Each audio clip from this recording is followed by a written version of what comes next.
A decent day, then, for Pep Guardiola. First, his great rival Jurgen Klopp announced that he was heading for the hills.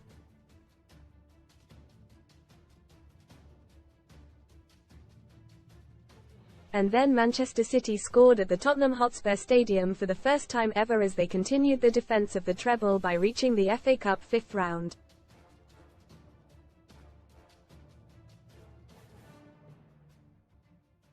Football's weirdest stat, that Guardiola's side had never scored a goal here in 5 previous visits, which all ended in defeat, is finally over thanks to Nathan Ake's controversial 88th-minute winner.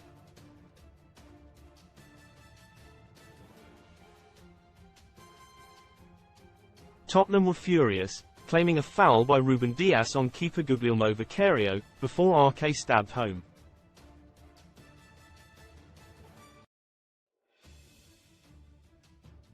But ref Paul Tierney and his VAR probably got it right by allowing the goal, continuing the recent trend against the overprotection of keepers.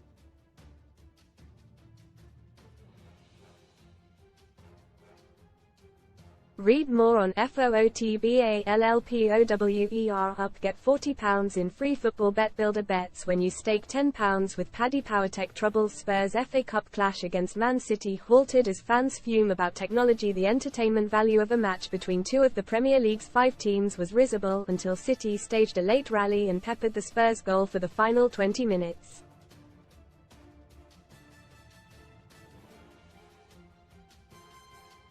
The last time these sides, usually two of the most thrilling in English football, met, it was a 3-3 thriller at the Etihad.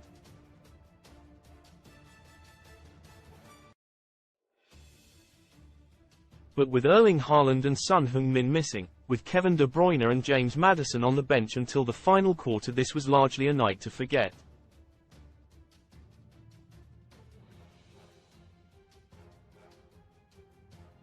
Despite the outpouring of grief on social media earlier in the day, we managed to start without a minute's silence for Klopp's impending departure.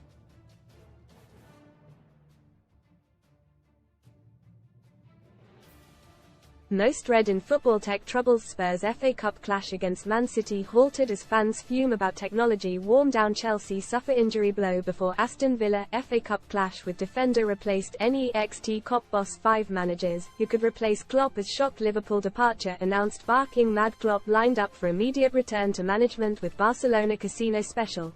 Best casino welcome offers after suffering 7.5 hours without a goal here. City thought they had cracked it within 4 minutes.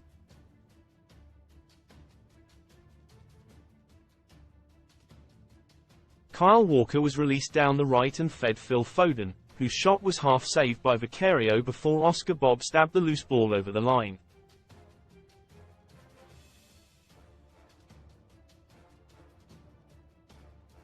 But the linesman raised his flag, and after one of those mind-numbing VAR delays, which always seem longer here than anywhere else, the nail on Bob's big toe was adjudged to be ahead of Cristian Romero's knee.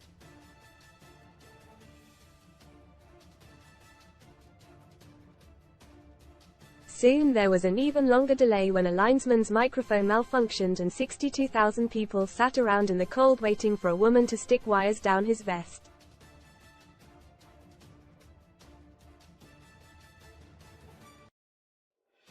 Ah, the magic of the cup was alive here, all right. The biggest draw for the first half hour was for a Van der Ven tackle on Foden, an indication of City's early dominance and of the big Dutchman's wild popularity here.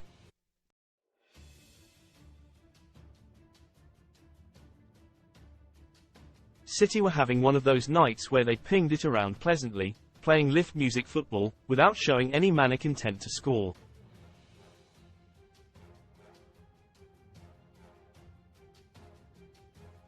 Spurs were going long, more often than usual. City's sweeper keeper Stefan Ortega kept dashing out of his area and heading it, in lieu of anything interesting happening.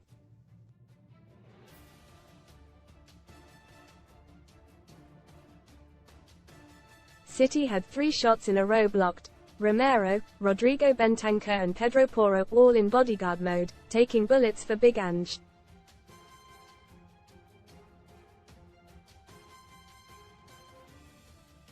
It was the first time Spurs had failed to register a shot in the first half of a home match since February, although they did defeat City 2-0 that day in one of those minimalist Joe Mourinho masterclasses.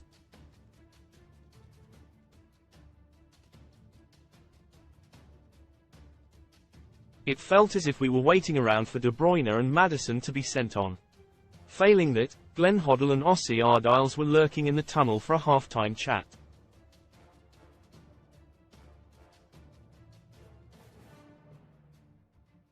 Either would have livened things up had they brought their boots. Ossie did a crowd-pleasing rendition of the "Boys from Tottenham," but then the football started again.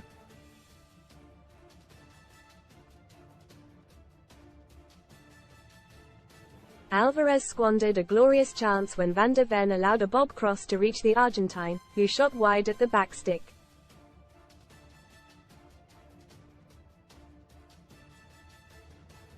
Timo Werner's afterburners sent him sprinting clear to angle a pass for Brennan Johnson, but Ortega was off his line to smother.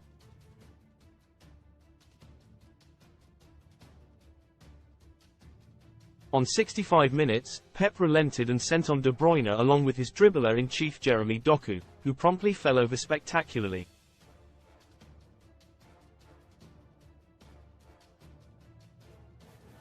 A Foden cross deflected off Van de Ven and almost looped in, and there was a feeling that City was starting to get serious.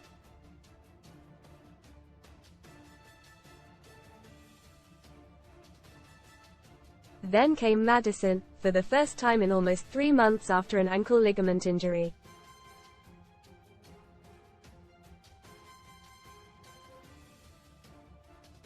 De Bruyne's first serious involvement came when he barged Big Van de Ven to the floor.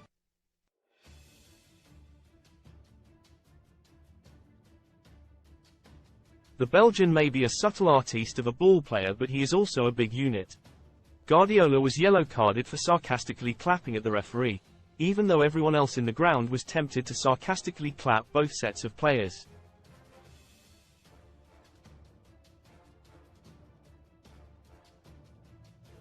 Doku cut back, Pierre-Emile Hojbjerg took an air kick and Bernardo Silva forced a decent save from Vicario.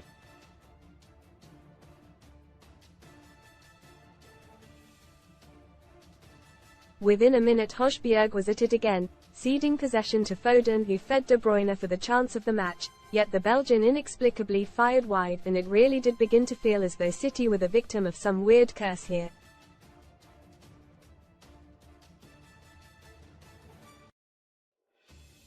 Read more SUN stories. AIMA drama. Love Island fans slam Chris for gaslighting Arabella as Shush is left in tears. Parking mad warden slaps fines on 60 cars in row as drivers demand show us the signs next. Doku burst forward and Vicario stuck out a hand to save.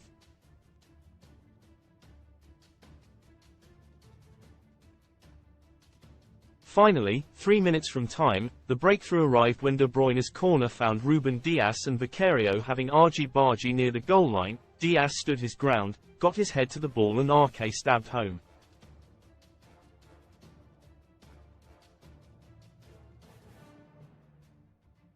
Transfer News Live. All the latest transfer deals from around the world this January.